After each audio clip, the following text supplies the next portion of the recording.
Hello friends, নমস্কার। আজকে আমি সবজি পোলাও করব। সেজন্য আমি কড়াইয়ে গাজরগুলো ভেজে নেব। তেলের মধ্যে গাজরগুলো ভেজে নিচ্ছি লবণ দিয়ে। তোমরা চাইলে হলুদও দিতে পারো, আমি হলুদের গুঁড়া দিলাম না।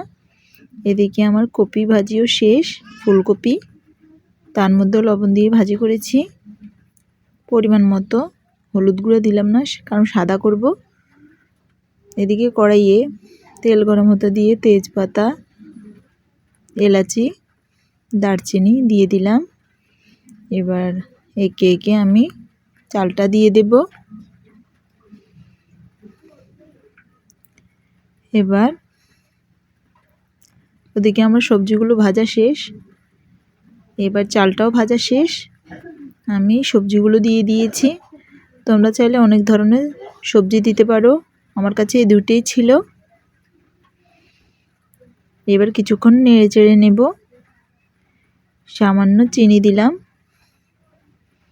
পরিমাণ মতো লবণ দেব। আবার কিছুক্ষণ ভেজে এবার আমি পরিমাণ মতো জল দিয়ে দেব। যতটুক চাল ততটুক, বাড়তি পানি, ডাবল পানি। এবার দিয়ে দিয়েছি পরিমাণ মতো পানি। এবার কিছুক্ষণ পর যখন পানিটা শুকিয়ে গেছে, দেখো বন্ধুরা আমার কি সুন্দর ঝরঝরে হয়েছে। কেমন লাগছে বন্ধুরা? ভিডিওটি ভালো লাগলে লাইক কমেন্ট করতে ভুলো না যেন। ভালো থাকো বন্ধুরা।